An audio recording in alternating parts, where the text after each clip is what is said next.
Assalamualaikum warahmatullahi wabarakatuh. Saya Cintia Novitasari, NIM 1912049 dengan mata kuliah Statistika Sosial hari Jumat jam 13.20 sampai 15.50 dengan dosen Pak Hidayatul Fajri, SAP MAP. Di sini saya akan menampilkan video bagaimana cara menggunakan SPSS.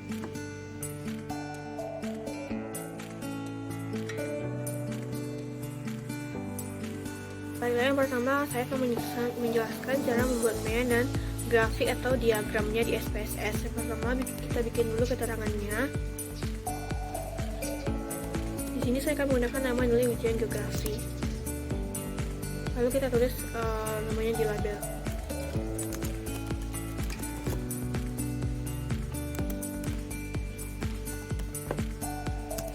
Setelah selesai kita pindah ke data view. Nah, kita salin data yang mau dibikin mean dan grafiknya.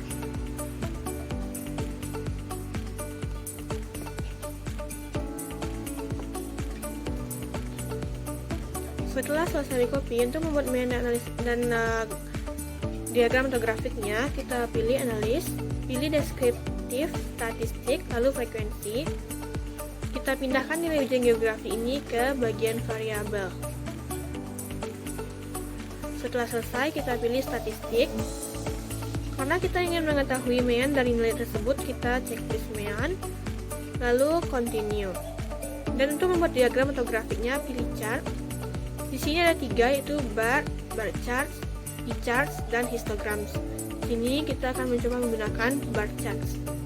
Lalu tekan continue, lalu OK. Dan mean dari nilai tersebut adalah 75,6500. Dan untuk diagram atau grafiknya akan menjadi seperti ini.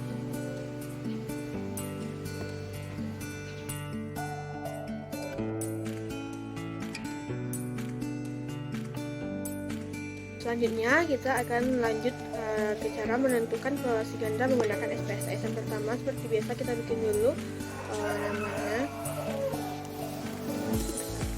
X2 dan Y.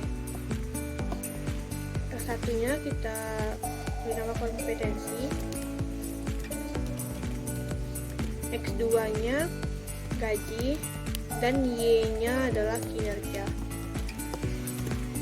Setelah selesai, kita masuk ke data view, lalu copy data yang akan digunakan.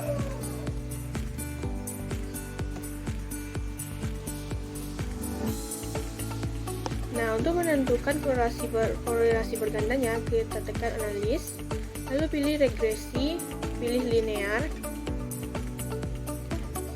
Yang X-nya kita pindahkan ke independen, dan Y-nya kita pindahkan ke dependen.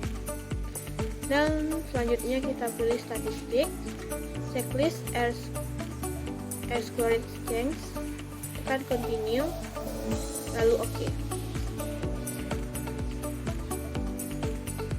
Dan ini hasilnya. Untuk menentukan korelasi bergandanya, kita dapat membandingkan ini. Kita lihat dulu awalnya signifikan F-change-nya. Jika signifikan F-change-nya lebih kecil dari 0,05, maka berkorelasi. Jika signifikan F-change-nya lebih besar dari 0,05, maka tidak berkorelasi.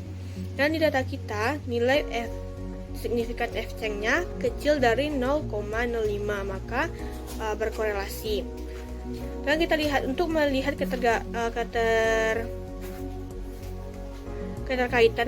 keterkaitannya, kita dapat melihat R besar ini dimana, dan ini perbandingannya. Kita lihat nilai kita di sini, R-nya berjumlah 0,672, berarti terletak di yang ini. Berarti keterkaitan antara X dan Y itu korelasinya itu termasuk korelasi kuat.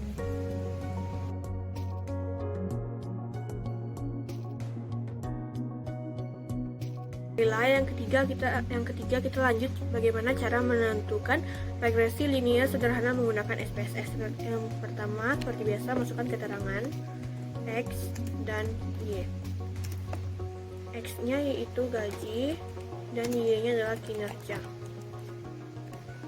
Lalu kita pindah ke data view. Kita copy datanya.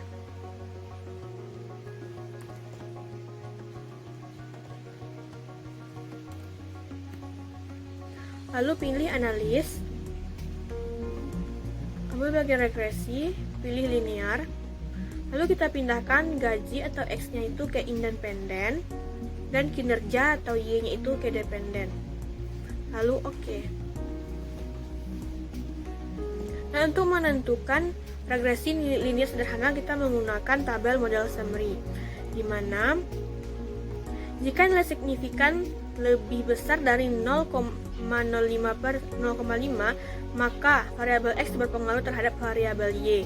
Dan jika nilai signifikan lebih kecil dari 0,05 maka variabel X tidak berpengaruh terhadap variabel Y.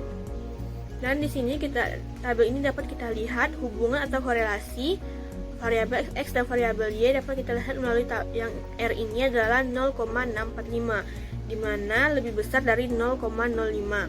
Yang artinya terdapat hubungan atau pengaruh dari variabel X terhadap variabel Y. Lalu dari output ini dapat kita lihat koefisien determinasi R² sebesar 0,415 atau yang artinya pengaruh variabel bebas atau gaji terhadap kinerja adalah 41,5%.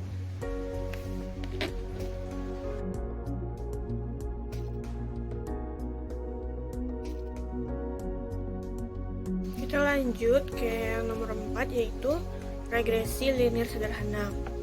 Yang pertama, seperti biasa, kita masukkan dulu keterangan X1, X2, dan Y. X1 nya kompetensi, X2 nya gaji, dan Y nya adalah kinerja. Setelah selesai, kita pindah ke data view. Lalu copy datanya.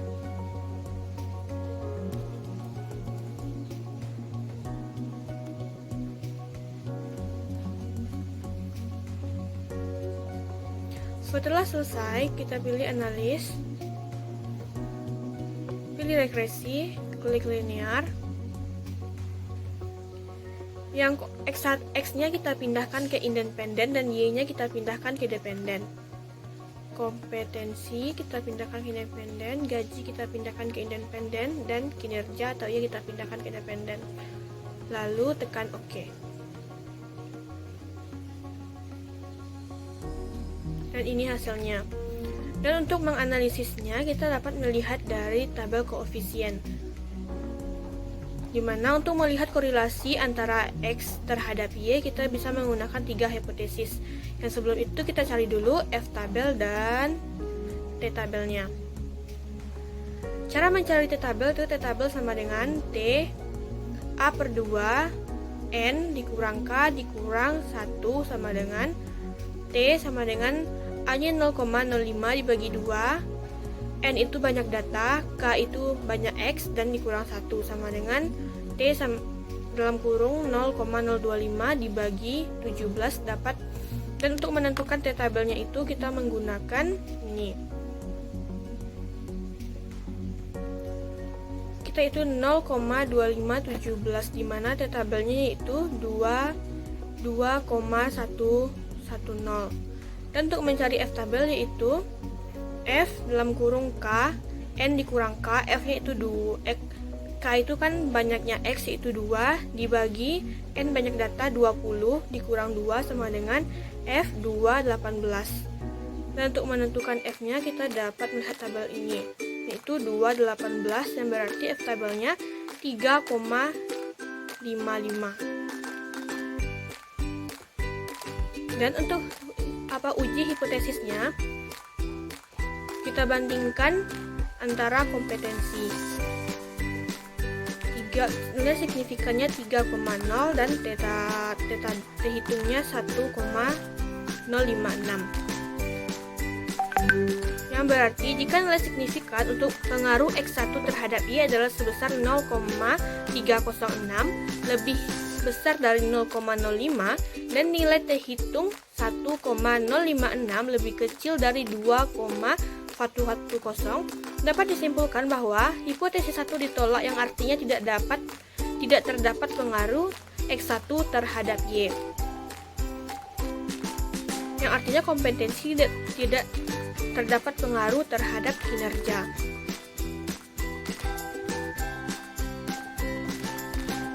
Dan signifikannya untuk gaji adalah 0,004 dan T hitungnya adalah 3,382. Yang berarti jika nilai signifikan untuk pengaruh X2 terhadap Y adalah sebesar 0,04 lebih kecil dari 0,05 dan nilai T hitung sebesar 3,382 lebih besar dari 2,110, dapat disimpulkan bahwa hipotesis 2 diterima, yang artinya terdapat pengaruh X1 terhadap Y.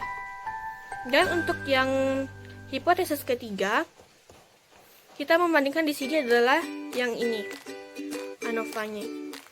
Nilai signifikannya adalah 0,006 dan F hitungnya adalah 6,994. Yang artinya jika nilai signifikan untuk pengaruh X1 dan X2 secara simultan terhadap Y adalah sebesar 0,006 lebih kecil dari 0,05 dan nilai F hitung adalah 6,994 lebih besar dari 3,55, dapat disimpulkan bahwa hipotesis 3 diterima, yang artinya terdapat pengaruh X1 dan X2 secara simultan terhadap Y.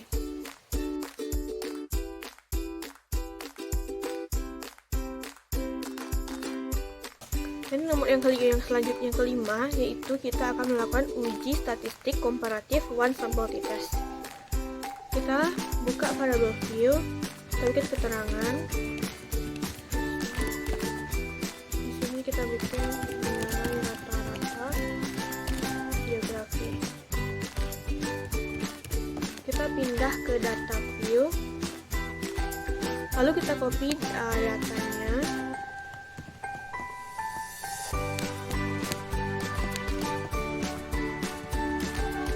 Untuk melakukan one sample t-test, kita harus melakukan uji normalitas untuk menguji data kita apakah berkontribusi normal atau tidak, dengan cara tekan analis, pilih deskriptif statistik, dan tekan explore. Lalu kita pindahkan nilai rata-rata geografi ini ke dependent list, dan plotnya kita checklist normality plot with test, tekan continue, lalu OK.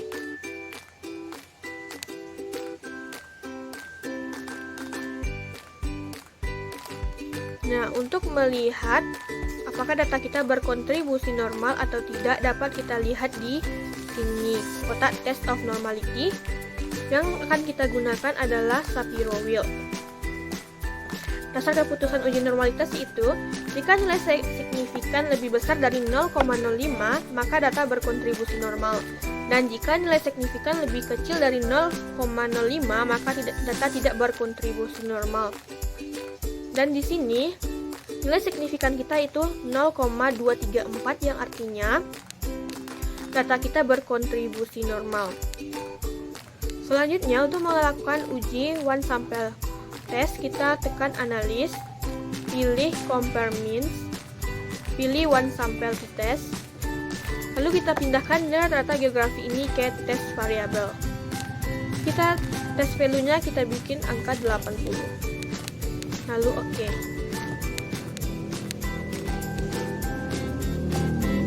Dan di sini terdapat one sample t-test. Di sini kita memiliki dua hipotesis, yaitu HO, nilai rata-rata geografi siswa yang aktif organisasi sama dengan 80, dan HA, nilai rata-rata geografi siswa yang aktif organisasi tidak sama dengan 80. Untuk melakukan uji one sample t-test ini, kita terdiri dari 3 cara. Yang akan kita gunakan sekarang adalah dengan cara membandingkan nilai signifikan dengan 0,05. Dasar keputusan dengan nilai signifikan yaitu, jika nilai signifikan to Thailand lebih kecil dari 0,05, maka HO ditolak. Dan jika nilai signifikan to Thailand lebih besar dari 0,05, maka HO diterima. Dan di data kita nilai signifikan to toiletnya adalah 0,098 yang artinya lebih besar dari 0,05. Maka di sini HO diterima yang artinya nilai rata-rata geografi siswa yang aktif organisasi sama dengan 80. Untuk melakukan sampel tes, yang pertama kita bikin dulu keterangannya. Hasil mapel atau mata pelajaran. Lalu di bagian label kita bikin ini nilai rata-rata. Dan di sini adalah geografi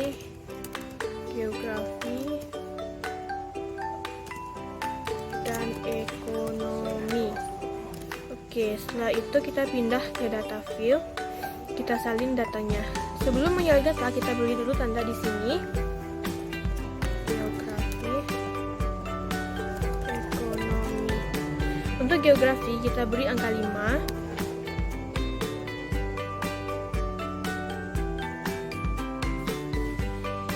Dan untuk ekonomi kita beri angka 10.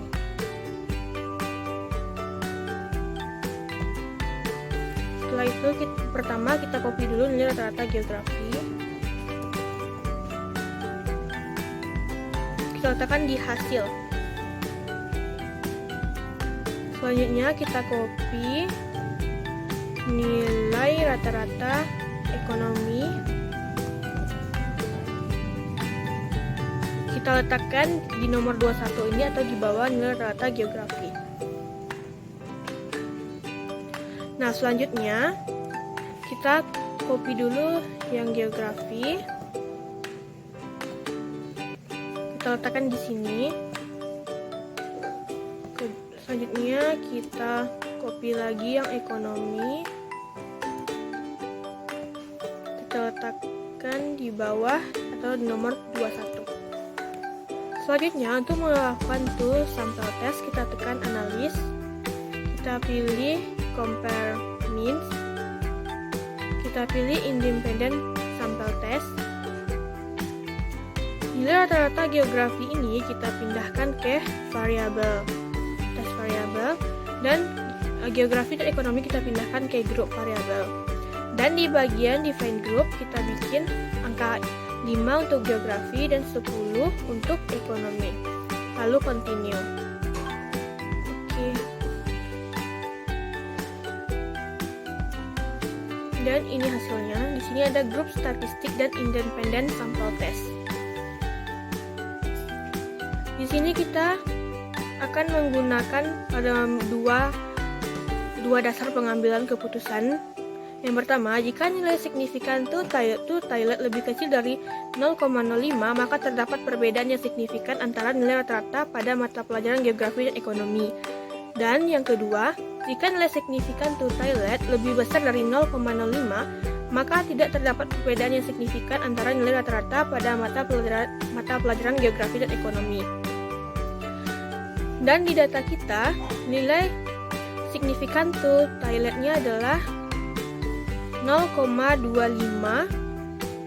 dan 0,26, yang artinya lebih kecil dari 0,05, yang berarti data kita ini terdapat perbedaan yang signifikan antara nilai rata-rata pada mata pelajaran geografi dan ekonomi.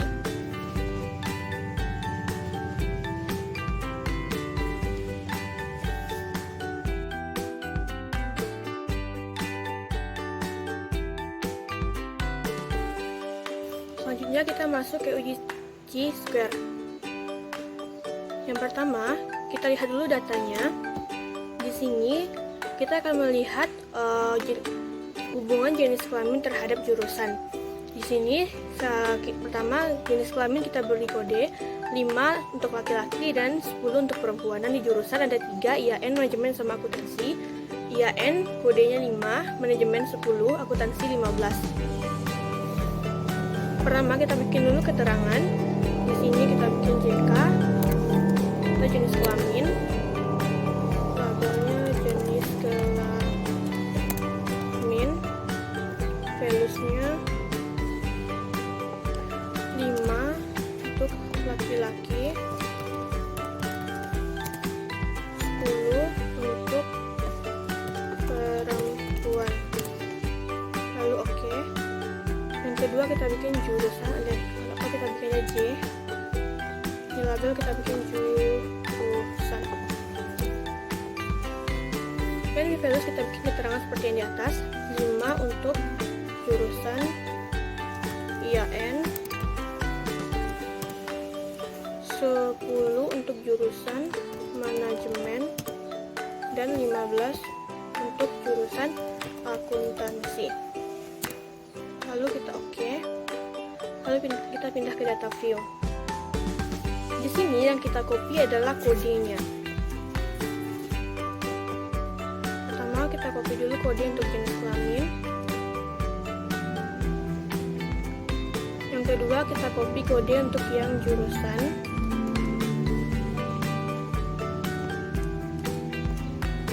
Nah, untuk melakukan uji C-square selanjutnya kita pilih analis. Deskriptif statistik kita pilih cross tabs. Yang jenis kelamin kita pindahkan ke rows, dan jurusan kita pindahkan ke kolom. Lalu kita pilih statistik, checklist G-square, tekan continue, lalu oke. Dan inilah hasilnya. Dasar pengambilan keputusan menggunakan G-square adalah jika nilai asim signifikan lebih kecil dari 0,05, maka terdapat hubungan yang signifikan antara baris dan kolom. Dan jika nilai asim signifikan lebih besar dari 0,05, maka tidak terdapat hubungan yang signifikan antara baris dan kolom. Dan dilihat dari data kita, yang kita gunakan di sini adalah percent G-square-nya adalah 0,648, yang artinya lebih besar dari 0,05. Maka tidak dapat terhubung yang signifikan antara baris atau kolom, atau tidak terdapat hubungan yang signifikan antara jenis kelamin dan jurusan.